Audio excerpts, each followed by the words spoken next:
All right, it looks like we're live. It is Wednesday afternoon here in Atlanta, Georgia. Actually, it's nicely sunny, right around 90, but it's nice. So I love doing a few good minutes when the weather is nice. I don't know, it's just I don't know, mental thing or something. But I also like doing a few good minutes when I have some really good conversation ahead of me. That means usually the equation for that is really good topics and a really good guest. And I can check off both of those. I know we're going to have a really good topic. And I know we're going to have a really good guest because this is somebody that I've known for the last several years, actually. Wow. That's amazing. And known mostly from doing the Gillmor Gang. And we are gangsters, for lack of a better way of putting it. And also, he spoke at our conference we did earlier this year, the IRL 25 conference. He is also just really well known.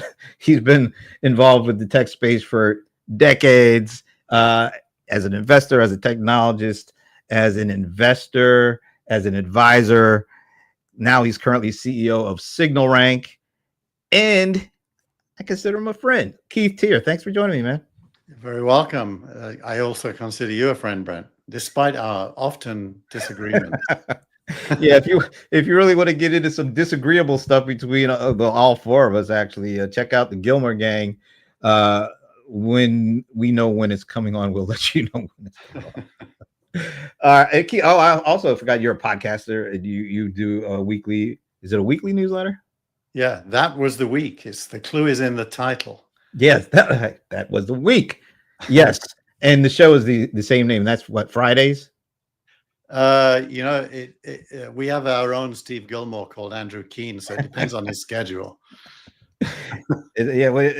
Everybody should have at least one Gillmor, I would think. And luckily, on the Gillmor Gang, we actually get two. But I digress. So the reason why I asked Keith to come on today and do a few good minutes is our last Gillmor Gang, which I don't know, over a week ago or something like that. We started talking a little bit more. Well, we always talk about AI and politics, and then how AI is impacting politics and how politics is impacting AI. It's kind of a circular thing. But one of the things, I've been hearing a lot about, and I don't know, it's not like just me or anything, but people are in some instances afraid of AI because they're afraid it's going to take their job. And then, like, on the other hand, there are people that are really excited about AR and the potential it has to impact their job, or in some instances, impact their small business and allow them to do more with less. As a matter of fact, one of those kind of stories is maybe a little bit bigger a story because Palantir, when they came out with their earnings report a couple of weeks ago, first of all, they blew it up. I mean, they really had blowout earnings, and their CEO was on, I think, on the earnings call, and one of the things he said is, one of our objectives is to 10x our revenue over the next couple of years, 5 years, I think, while reducing the headcount from 4,100 to 3,600. And when you're able to exponentially grow like that, and while decreasing the headcount, yeah, that's going to be a cause for, I don't know, concern and discussion and all those things. So we were on our call a week and a half ago. Well, not a call, it's a show, Gillmor Gang. And we got on a little bit into that discussion. And that's when Keith started talking about how the way that you've been able to use some of these services has allowed your company, SignalRank, or allow you to not have to hire additional folks this past year.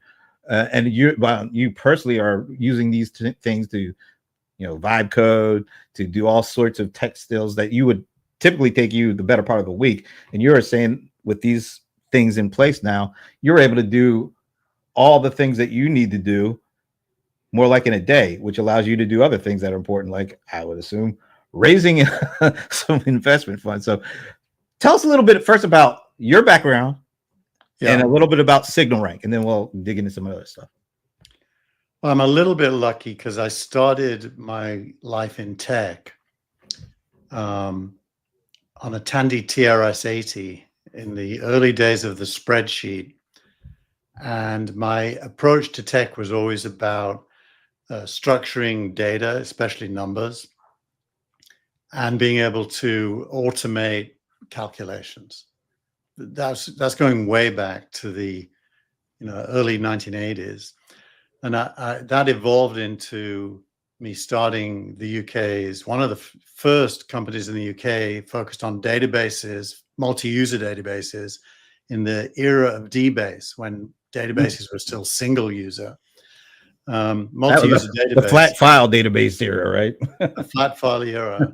And I was a very early adopter of Oracle and built systems for people like Warner Brothers Music, Mobile Oil, and so on. So I was a kind of an outsourced database and networking company in the 80s.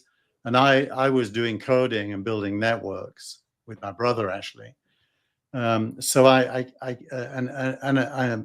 should also say I'm a sociologist by background. So I didn't study computer science. I learned to code myself in that era, and mainly database, what was then called 4GLs. So I kind of grew up with data and structure and queries and outcomes as the core benefits of computing. And roll the clock forward, sure enough, you get to this era, the era of CRMs and associated software, which is really just the latest incarnation of what I did then. The cloud, in a way, is just a small iteration on what was happening in the 80s. It's not very transformational in terms of what you do and what the benefits are, but it's a different way of doing it. But it feels native to me. I kind of understand it. AI comes along and throws everything up in the air. I mean, firstly, because AI is really not very good at structured data. It's really, really good at unstructured data and learning and being trained on it. And it really doesn't have access to structured data for the most part, because it doesn't live on database queries. So that threw everything up in the air. And I live in a structured data world. SignalRank is a massive database of every single company ever funded in venture capital ever. And it's very granular. So if you pick a company, I'll have a record for every funding round at the investor level. So if there's 10 investors in a round, I'll have 10 rows in my database for that round. So it's very granular, very detailed. And we do it like that to be able to ask very specific questions, like how good is Mark Benioff as an investor at the seed stage? And is he better at the A round stage? How about the B round stage? So it's very, very granular in terms of knowing, being able to ask questions. And AI is useless for that because it's just really bad at understanding schemas, database structures, the meaning at the field level of what the meaning of the field is, to be able to, for example, we have a field UUID, which is the identifier for an investor. And we have a field INVUUID, which you would think has something to do with investor, but it's actually a unique identifier for a specific funding round investor pairing. And there's no way AI would know what those fields did. It could read the names if we allowed it, but it wouldn't know what they did. So it wouldn't be able to answer a human question without knowing what each field did, and then be able to form queries. So most of my work now is fixing that. Is how do you make AI as good as a human at producing results from databases for human questions? And SignalRank is at the leading edge of that, because we're a predictive investment platform.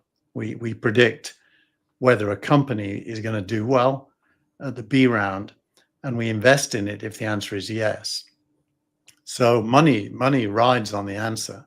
Wow. And so you can't have probabilistic AIs making that decision. You need deterministic queries because money's riding on it.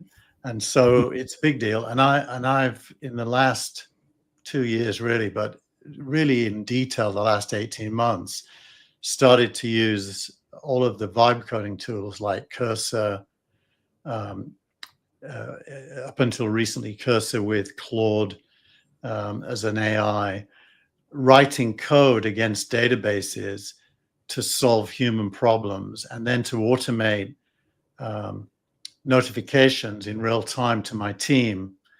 Oh, here's a B round that qualifies for our money. Who do we know there? So we're really automating investing from database queries. One of the things that's interesting that you just said is because of money being, and I'm assuming it's pretty significant amounts of money being on the line from a platform like SignalRank, that you have to really depend on the information you're getting so that you can make these informed decisions. But yet you're also using some of these services to do some things. How do you determine which parts of your platform and which parts of the job that people have to do in order for your platform to work? What part do you use AI to do?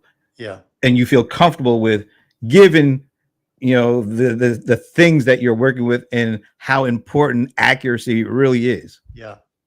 Actually, we there's only one place we do not use AI. We use AI everywhere except for one place. And the one place is ingesting our original data, which we do daily, and running machine learning models against it. That is all done by a data science lead. That data gets normalized in AWS and sent to Snowflake. Mm. And from receiving the data in Snowflake all the way through to investment decisions is AI based. AI writes SQL code, a lot of SQL code. I'm the co-pilot in a way. I'm guiding it. And by the way, I'm the CEO and I'm doing 100% of the coding from that point onwards. Wow. And 100% of the coding I do is done with AI. So before you go forward with that, 100% of the coding you do is done with AI now. How has that impacted the amount of work and the time it takes you to do that kind of thing using the AI as part of it? Well, if I tell you we're in version 4 of our platform, version 1 realistically actually took about 10 years to figure everything out. But the actual coding to launch it from understanding what we wanted to do to doing it was probably 6 months. Version 2 was probably 3 months. Version 3 was a month. And version 4, which we recently launched, you can go to our Substack, which is called SignalRank Update, and read about it. Took 2 days. So 6 months to 2 days as you continue using AI and putting out the next phase of your platform. Yeah. Now, a lot of that gain is knowledge-based, that we kind of understand what we're doing more now. But you do rewrite the code 100%. You don't edit the old code. So it's still a lot of code. It's something like 1,000 SQL queries and views. So to be able to do that many in 2 days, and then we push it all through Snowflake to a front end on Metabase that produces charts and graphs, and that produces our website at signalrank.ai, which is also AI coded and has embedded charts and tables and stuff in. All right, hold off again. Now, how many employees do you currently have? 4. All right. And when you were working on that first version of the platform, the one that, well, you said that there's a lot of thought and stuff, 10 years, but really the effort was about 6 months. Yeah. How many people were involved in the first, part of, or the first version of your platform? On the engineering side, we were totally 8 people then. Okay. So we've shrunk by half. And the coding team was 3, and it's now really 0 because we have data science, which I guess you could call coding, but it's not it's not the front end. But the front end, the back end, and the middleware is 100% me, and I'm not even employed as a coder. Well, yeah, you're the CEO. You got other things I'm sure is on your mind. But I mean, that kind of I guess on a smaller stage, what the Palantir folks are talking about, the 10x revenue growth while decreasing the amount of employees. I mean, you're almost a microcosm of that, because you're able to you're doing way more with fewer, I guess, human resources, it sounds like. Yeah. It wouldn't occur to me right now and I've done a lot of startups in my career, and usually I have an engineering team that is 4 groups: a DevOps team, a back-end team, a middleware team, and a front-end team. And if you're doing mobile, you might have a mobile team separate from the front-end team. So, that's anywhere from probably a minimum of 5 to an average of 10 employees that now, honestly, reduce down to 0, as long as you have someone who can articulate what it is you're trying to build. And that's where you come in. Yeah. So when we were on the Gillmor Gang, you were mentioning that you spend about $1,000 a month on these platforms, these AI platforms and services. So Cursor, I think you mentioned you use Perplexity, I think is one of them that you use. Yeah. You use, was Anthropic, right, for some of the things? Claude, really. Claude, Anthropic owns it, but it's Claude. Right. Code. I've recently migrated to Claude Code from Cursor, running inside of Cursor. Oh, okay, gotcha. Okay. Which is a nice combination. And the last week GPT-5 came out, and honestly, it's so good. I'm thinking about using it. I need to play with it a bit more yet, but it looks really good.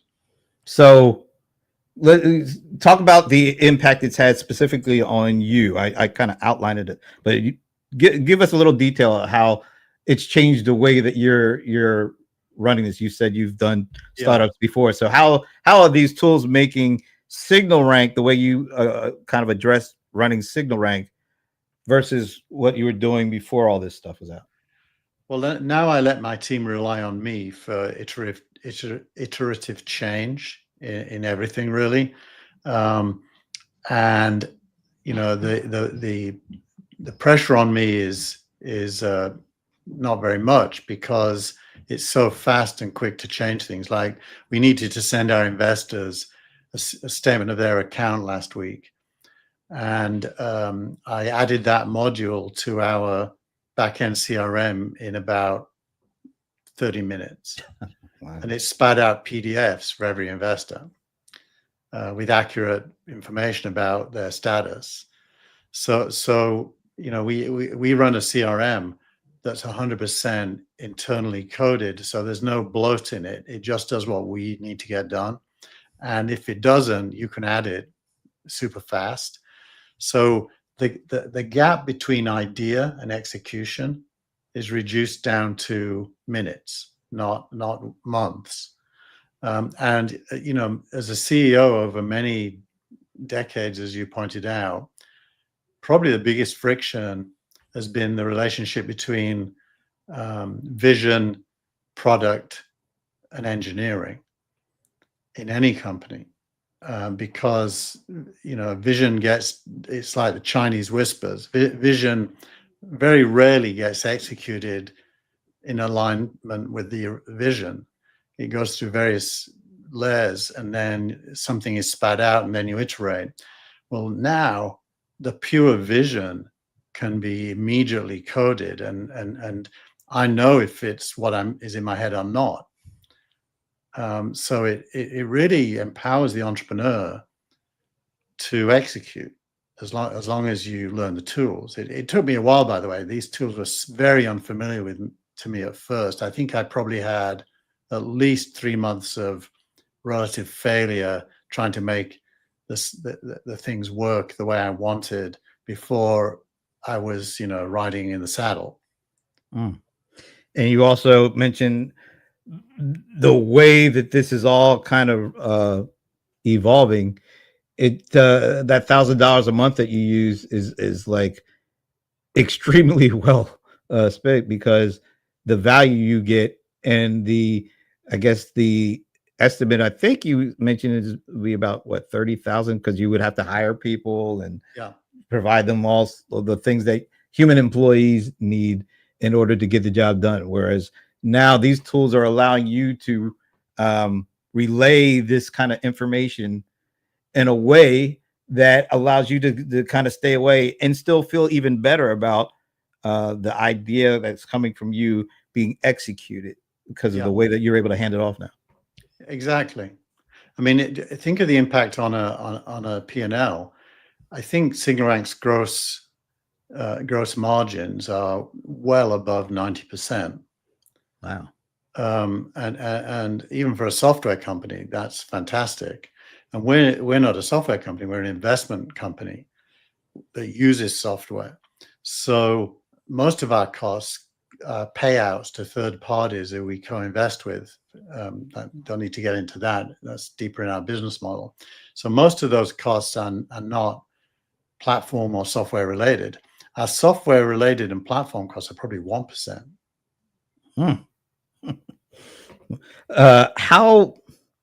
How far along would you be with SignalRank if these tools hadn't been available at the time they were?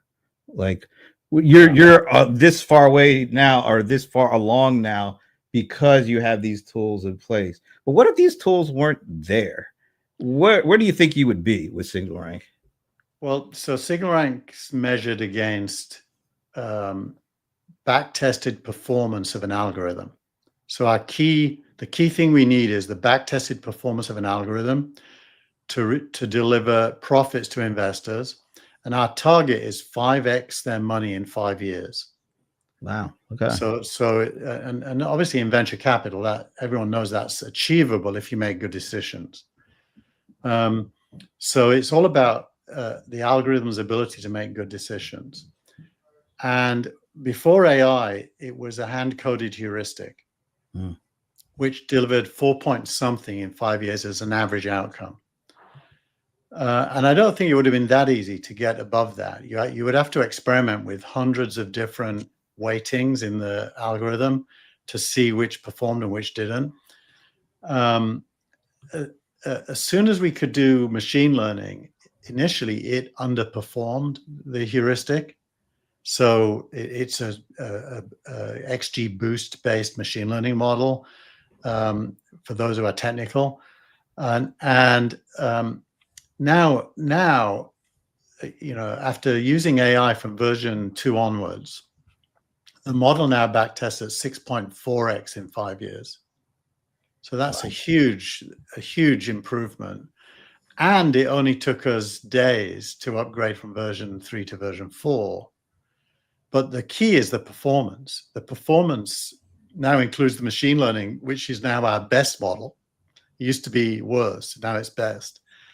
And so when we deploy capital into companies, our confidence level in the likely outcome is off the charts.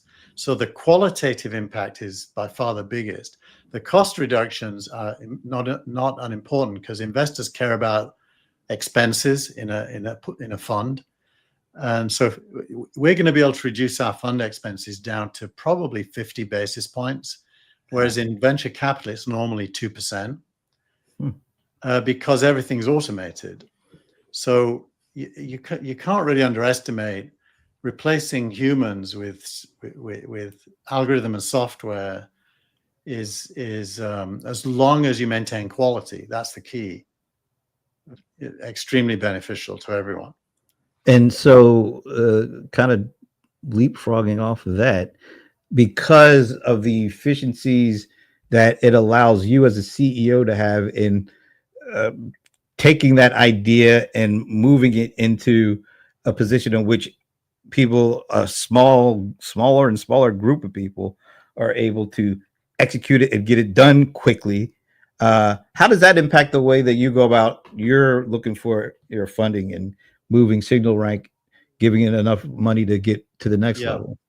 Well, that's where your original dilemma impacts us, which is, I think most people who are investors, they hear our pitch, their first reaction is, this is too good to be true.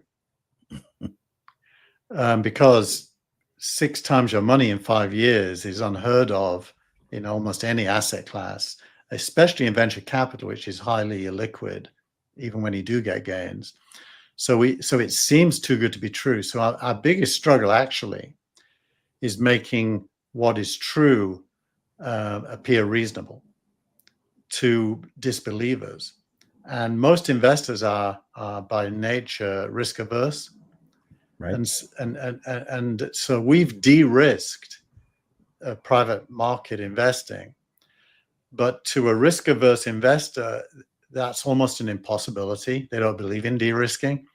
So most of our discussions with investors are tipping point discussions, which is, are you ready to do this in a new way? And 9 times out of 10, the answer is no. So our investor base are early believers in something that is probably inevitable, but they don't think so yet. Wow. So we're coming into the third quarter of 2025. There's a lot of, there's just so much chatter and so much discussion about where AI is in terms of like since the I call it the chat GPT era began not even 3 years ago. You can't get away from the discussion. I don't know if you want to, but even if you did want to, you couldn't. Some people believe it's changed them already. Some are waiting to see if it's actually going to impact at the ROI level. Even in the enterprise, there's a lot of that discussion going on. But you've already, I mean, just kind of walking through what you've done, you've already kind of proved the case, at least for you and what you guys are doing, and maybe a category of companies that are able to do this, like a really tech savvy, that have the ability to take that idea and turn it into executed plans and strategies and all that kind of stuff. But when do you, and also I'll take another step. You're a small business. You're not like a big, thousands of employees and things like that. So you kind of sit in a number of categories when it comes to this, because a lot of traditional small businesses, they don't have your background to take the different platforms that you've identified and started using, and to quickly, relatively speaking, turn it into positive stuff that your SignalRank is able to turn out. Yeah. When does that happen for regular? I mean, does that happen for like the non-Keith Teare type led businesses? Because it seems like that's, the Palantir example of being able to grow 10x, and I think it was like 5 years, and bring down a number of employees. There's a certain skill set that you need to have in order to really have a shot at that. Yeah. What do people that are not like you, that they don't have a lot of additional resources, but you have proven that you're able to do a lot with this stuff that keeps you from having to spend a lot? Yeah. I think my experience is probably most relevant to startups with technical team members. I think there's a whole bunch of companies focused on non-technical teams. Replit and Lovable are two of the most well-known, where they're trying to simplify the workflows to replicate what I did, but with non-technical users. But I think even there, I suspect that will get some traction, but it won't be the solution, because you still need someone with a very clear vision able to translate that into a technical roadmap. And that's hard. To take a real world vision and figure out a technical roadmap is hard. So I think what happened in SEO land might be a close approximation to what will happen here, which is there'll be a whole bunch of service organizations that do that on behalf of small businesses and offer their building services, if you will, to small businesses. And they'll mostly be local. Like I would guess in Atlanta, there's probably already 20 or 30 2 to 5 person service companies that will do your AI transformation for you. And they'll interview you. They'll want to understand your vision. they'll do the transformation of that vision into a technical roadmap, and they'll then execute it for you. And you'll probably pay them 20 to 30K, and then maybe $1,000 a month retainer to be your service agency. I think that's probably a realistic next stage, because it's scary. It was even scary for me. I hesitated to download Cursor and run it because it was very unfamiliar to me. Once I got familiar with it, my fears went away, but I don't think most people would go there. All right. This is cool stuff. I wanted to have that kind of conversation so we could go a little deeper outside of the Gillmor Gang. But I want to kind of bring the Gillmor Gang conversation to what we're talking about here, because there's been, just in the past couple of days, there's been some really interesting stuff. Now, I posted, I kind of dabble a little bit in investing and stuff like that. So I was looking at, I think it was Seeking Alpha, and I had a little, list of stocks that I like to follow. And, most of them are tech stocks. That's what I know most. And so I was looking at some of the companies, the big names in my CRM6 kind of where I live, so to speak.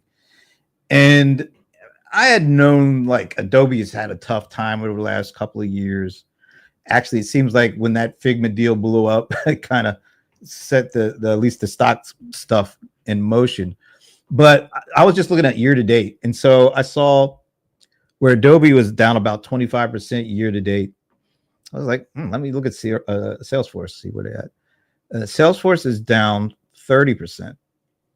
And then I looked at HubSpot. I don't know why I looked at those three. Well, I had a hunch, but I wanted to see where HubSpot was. And it's incredible to me. I don't know why I hadn't looked at this before. HubSpot is down 40% this year, year to date, excuse me. Yeah. And then I said, all right, well, let me look at some of the companies that are not, I don't think, as tied to the marketing side of the CRM CX stuff. They all have marketing stuff, but companies like Oracle and Microsoft and ServiceNow, they are not known for that stuff. They have such a wide the breadth. They have depth too, but the breadth of their offerings go way beyond the traditional CRM of sales, service, and marketing automation. So I just want to see, and they all have their kind of AI infrastructure components. Not so much ServiceNow, but Oracle and Microsoft, absolutely. But ServiceNow is not traditionally looked at as a CRM company. They're moving in that direction, but they're not there yet. So I looked at them. So ServiceNow is up 6% year to date. I think Microsoft is up, if I'm not mistaken, 24%. And Oracle is up 52% year to date. So I was like, wow, what makes those companies so different? Because they're all participating. But I think it is. There's an AI infrastructure play with Oracle. There's an AI hyperscaler play with Microsoft and Azure. And ServiceNow is known more as a workflow automation platform that has done a really good job of embedding AI into it. And they have a really strategic partnership with NVIDIA that they've had. They're like the first one of the industry that I follow that had that kind of partnership. And they also have some really good strategic partnerships in like the contact center and things like that. So they are not looked at as a AI marketing, AI driven company. So I just put it out there on my LinkedIn profile and said, oh, this is really interesting. Is it just because some of those, the first three companies, the HubSpots and the Adobes and the Microsofts, they are like looked at as like full-blown traditional kind of CRM, and marketing automation is a huge component of that. And the AI impact of marketing automation still seems, the messaging still seems a little squishy, and maybe that's the reason. And these other companies have, AI infrastructure as part of their overall business. And is that the reason? But anyway, I just threw it out there. I didn't think much of it. And then I looked today, I was like, my God, there's like 70, let's see, there's about 70,000 impressions, and there's like 27 comments and people, and some long comments, people sharing why they think that is. So I just want to throw it out to you. You know, what do you think is driving one set of companies that are very well known in the industry, but mostly for the traditional aspects of CRM and marketing automation, maybe? And they have done terribly from a stock market perspective, while these other companies are pretty much killing it. What do you think?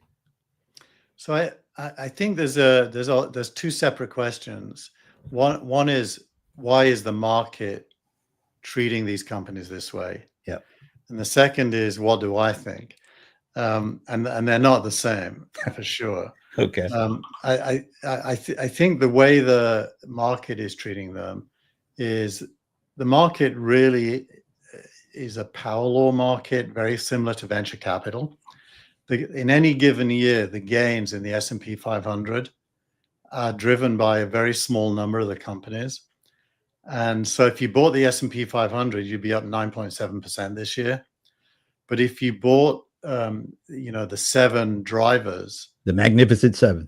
yeah, you'd be up. I don't know what the answer is, by the way, but it's above 20%. And so investors are getting savvier at understanding indexes within indexes, and discarding companies that bring the index down. And a lot of that is future guessing the impact of AI as a plus or a minus on the company. And I think, honestly, the market's fairly accurate at doing that in the big picture. I hate to say this for all my friends who are Salesforce owners or work there, but it wouldn't be a stock I'd be buying right now because of uncertainty. It could be that Mark will totally turn it around because he can do that. So you might be foolish not to buy it, but the smart bet probably is on staying away until you know.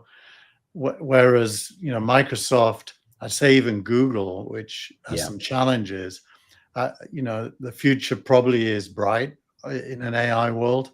ServiceNow as well, because they're doing automated customer support a lot that benefits from AI. But I actually think all of the front end software vendors are challenged by a much bigger question, and this is where my brain goes, which is, what does software look like in the future? Does software even have a face, as in a brand and a landing page and a set of processes that a human would even see? It feels to me as if the future of software is headless, and AI deals with all that for you. And sometimes it'll deal with it with software it can write. Other times it will use vendors and APIs. The trend will be away from vendors and APIs because they won't be necessary. As long as you have a database and you need something to happen, it can probably make it happen. And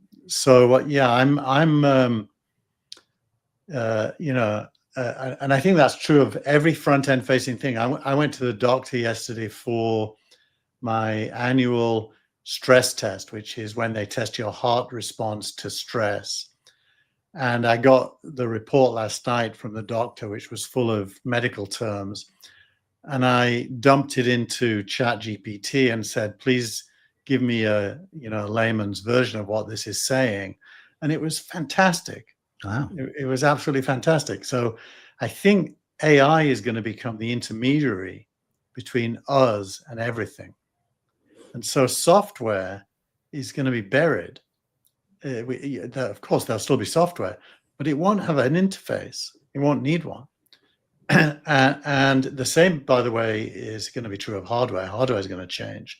So imagine a 5-year-old girl that the parents give her a toy, maybe a doll if they're traditional, versus, say, an iPad.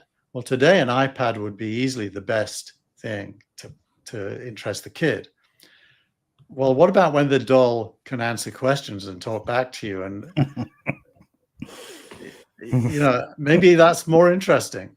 So, or the Tesla that drives itself to your home when you buy it and delivers itself and has Grok inside to explain how to use it. So it feels to me as if the meaning of these words is going to massively transform. And the vendors who rely on user interfaces from the last generation are going to have problems. So that leads to perfect segue, man. Perfect segue. So when you think of the interface of the internet age, you think of the browser. And more specifically, because it has such a lion's share of the market, you think of Chrome browser. And when you think of the modern AI era, you think of like the open AIs with ChatGPT. 5 just came out. And you also think of, and I use this, and I know you use this, you think of Perplexity. And they just recently announced it came out with their the Comet browser. I think that's what it's called, Comet, something like that. Yeah, I don't. Comet. Do you have access to it? Because I'm on the waiting list. I don't. I did, and it isn't really there yet. So I stopped using it. I'm using Teare, DIA, which is another variant that's a little bit closer. But actually, as of yesterday, I reverted back to Chrome and Safari because neither one is really quite there yet. ChatGPT and Claude with no browser and Perplexity, the app, are actually better than the browser versions right now. So that brings me to the point, because the browser has been the interface of the internet since really its inception. And it feels like everybody's looking to ChatGPT, or I should say OpenAI or Perplexity or any of these others, to maybe possibly provide the interface of the future. And as you were saying, Comet came out. I haven't looked at it. You weren't impressed with it as it is today, but we know things can happen fast. Well, I wasn't unimpressed. It's just only about 20% of what I want. And okay. And it's taking away some things I like. I still use Google search every now and then, and it blocks it. Ouch. So just yesterday, I think, Perplexity, apparently it was a whole bunch of articles that came out. Perplexity, I don't know if they did or they're thinking of, but anyway, it looks like they're maybe looking to buy the Chrome business from Google, and the reported offer was for $34.5 billion. So first of all, that's a huge amount just on its face, but when you look at the impact that the browser has had and kind of the foundational aspect of it on Google's business model, it's not enough. That's not even close to being enough. But what does it say about Perplexity making that kind of offer when people are trying to be put out the pasture the current interface of the internet, which is the browser, and more specifically for a lot of people, it's the Chrome browser? What does that say about the state of the interface if the company that's one of the poster children of the future or the current and future AI revolution, when they make this huge offer, like I said, huge offer to what's the current face of the current internet? Does that mean maybe the browser, for lack of a bit another way forward, maybe it'll be a browser and maybe not look the same as what we have, but it still might be that kind of communication channel that we'll still be using even when all these things are used by everybody? So a couple of things there. I mean, firstly, if you ask what is Chrome's business model, Chrome's business model is advertising. Right. And if you look at the revenue that Google makes from advertising driven by Chrome's probably worth closer to 400 billion than 34 billion. Yeah, I would say. Yes. That said, if Google could sell the browser but not have the business model go with it. So what about the customers too, like the billions of active users of the browser? That's got to be a big component of what, if I'm putting a value on the Chrome business, it's that maybe be more important than the actual technology. Yeah. So one, am I agreeing with that? But secondly, interestingly, I think that the instinct to want to build a browser or buy Chrome, which is basically the same instinct. They're looking for a shortcut to an outcome. Do you remember that word hybrid that came up a lot in the history of tech? It's almost like we're at a hybrid stage where people think the past is going to survive into the future, and they're not really prepared to dump the past yet. So they want a hybrid that combines the past and the future. And plugging AI into a browser seems like the perfect hybrid. I think that is a wrong instinct. I think the browser gets replaced by not necessarily a chat interface, but an interactive interface. And I think results will include HTML and database tables and whatever, images, videos. And so there will be a browser-like experience at the results level from an AI interface. However, it won't be a URL. It'll be bringing together lots of content from lots of different places into a single result set. And that doesn't require a browser. It just requires a multimodal chat interface, including voice, by the way, as an Absolutely. Yeah. So I think that instinct for a browser is a throwback instinct. And I don't think ChatGPT is keen to build a browser, even though there's rumors that they might, and they may well do it as a kind of an afterthought, but it won't be their primary thought. Their primary thought is getting into iOS, just like Gemini is getting into Android, and replacing both the browser and search with a query interface that has results and ongoing results, like in a linear conversation, very different to a browser where there is no conversation, it's just results. Yeah. So what does that mean? It means the business model of content advertising in a browser is going to die for sure. The ownership of links that can be monetized will be useless unless you can put those links into an AI interface. And that doesn't exist yet. Yeah. So if I was to define the biggest opportunity in AI, it's to figure out link monetization that is part of a quality result set, not a detraction from it.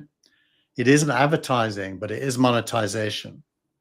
Well, it's attention based. Google is an attention based business, and they are able to monetize the attention that we give it through the various platforms they own.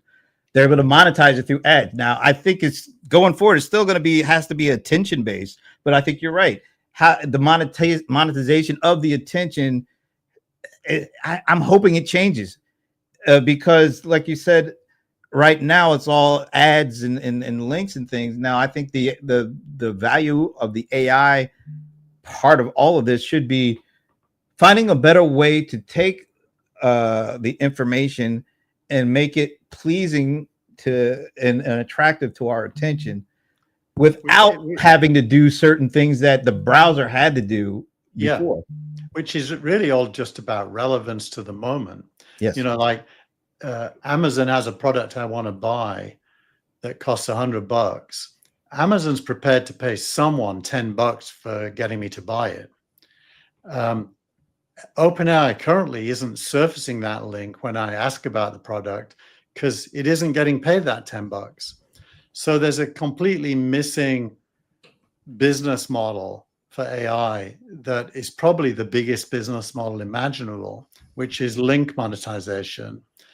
But the links, unlike in the browser, shouldn't be spam. They should be pertinent to what it is you're talking about. Yeah, absolutely. Right now, it's usually not.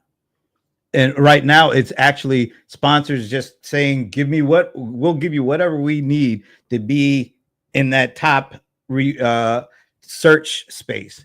Right. So that has absolutely no relevancy to most people, but they'll skin off out of a million people who do that query, they'll skim off 1 or 2 points, and that'll drive their business.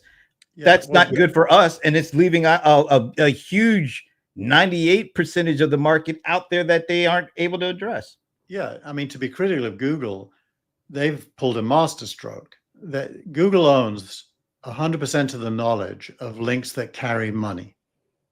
They have them all, and they know how much money they carry second by second. But today they curate the top third of the browser results to make sure that they're serving those results, not from pure search, and they're maximizing. Now, as we move to AI, with Gemini being a player, the world isn't going to trust Google with having a monopoly over knowledge of monetizable links. OpenAI won't trust Google. Anthropic won't trust Google. There needs to be a trusted third party that plays the Google role. Probably gets paid less than Google gets for playing that role, but serves the entire ecosystem with, here's the 3 links to that product. And, if that link gets clicked on and the product gets bought, the AI gets paid a referral fee. If you buy a car or whatever, that's very different to a sponsored result. Yes. Yeah. The difference between that and a sponsored result is massive. And a sponsored result, there's a certain amount of, for lack of a better way of putting it, pissing people off. Yeah. You'll get your 2%, and that might be enough to drive your business, but you're really making that other 98% mad, aggravated, frustrated, because we also then have to try to filter our way through the results, because just because it's at the top doesn't mean it's a great result. It just means that these guys have sponsored that to get that spot. So we have to do the extra work of figuring out where's the really good stuff. Yeah, exactly. And increasingly AI is the place to go for qualitative knowledge about products. But weirdly enough, you don't get a link to buy it. That's why I think Perplexity is saying, 34.5 billion to get that already in place, or we figured out on our own, and who knows how long it'll take to do that. Yeah. That's an interesting question. All right, last thing. Going right from our conversations from the Gillmor Gang. Where does Apple fit in all of this? Where is Apple currently standing when it comes to all things AI and being able to lead in this space, be a company that actually paves the direction and people follow? Where are they here? Well, so the constant in the answer is, this is weird. I don't think I've ever said this out loud before. Apple has always outsourced content monetization. Apple is not a content monetization company and never has been. It has a small advertising business, but mostly it outsources it to Google through the Safari embedding of Google and the iOS embedding. So Apple's instinct is to outsource anything that isn't a core expertise. And clearly AI is not a core expertise at Apple. I mean, AI is actually, that's not fair. LLMs are not a core expertise at Apple. And so it's outsourcing it initially to ChatGPT or OpenAI. And I don't think there's any, other than the noise, there's no compelling reason for Apple to deviate from outsourcing things it doesn't consider a core competence. And so I think they'll keep outsourcing unless they can come up with something that's better. They could buy something. There's a lot of rumors around that, and I don't think they're crazy rumors. They could, if I was them, I probably would buy both Anthropic and Perplexity, because you get the best of both worlds. And they can afford it. But if they didn't buy anything, I still think they're in good shape, because they own iOS, which is dominant in many markets and certainly big in all markets. And that gives them, they are the interface to content through iOS, and they can cut deals with everyone that they outsource to share most of the economic upside of that outsourcing. So that I don't think they're in as bad shape as people think, unless it's kind of, you think of it as a race where the winner has to be good at AI. I think the winner has to be good at attention. I agree with that last statement. As you know, I'm not as high up on Apple having the internal expertise to become a leader in the AI space, not from an infrastructure. I'm talking about from a actual leading, thought leading, idea forming, execution on AI services. That's where I agree with you that they need to buy something, because they've had years. They had Siri in 2011. Yeah, I mean, that could have been the first step in really putting AI all over the place. yeah, but their instinct when they bought Siri was to cheat, basically canned answers to known questions. All right. There was no intelligence. You're right. You're right. There was no intelligence. There was routing. There was routing to the answer. Yes, that's true. But even stating that, they seem to, I don't know if undervalue the power of this AI, where it could go. But for whatever reason, companies that weren't even a thought back then have kind of passed them in this little small area. Now, I agree with you. They could buy up a couple of these folks because they got the money. They print money every quarter. But they haven't shown the propensity to do that yet. And they let the guy that I think the guy that was behind the designing the latest iPhone, apparently he had some ideas he wanted to implement. And look what happened. He moved over to OpenAI AI. So they're going to come out with something. It's going to be interesting to see what their team does around this. I will predict their team will not produce a foundation LLM. They will do implementations with specific outcomes in mind in apps and in the possibly in the OS as well. But I don't think they're building, another OpenAI. I really doubt that. Now, that said, whereas I don't think Apple has to be good at AI, I think Google does. Yes. Because Google has the market to lose. So having Android is an asset to Google. But an Android without Gemini would threaten search. And Google needs to control the transition from search to Gemini. Apple doesn't have anything like that. It really can just keep on keeping on with the iPhone. I've got the latest iOS developer version. It's great. It's got all kinds of little tweaks in that are good. And I'm not limited on AI. I can use any AI I want on it, and I'm quite happy. I'd be less happy if Apple replaced those with its own and its own wasn't as good. You know what, though? And I can't believe we talked for over an hour because it's been fascinating. It doesn't even feel like it's been that long. But one thing I kind of circling back to the way that these companies are being valued in terms of their stock prices. If you look at Apple's stock price, I don't think it's budged much over the year. And it might be a little down. It just went up because they announced that they're going to use ChatGPT 5.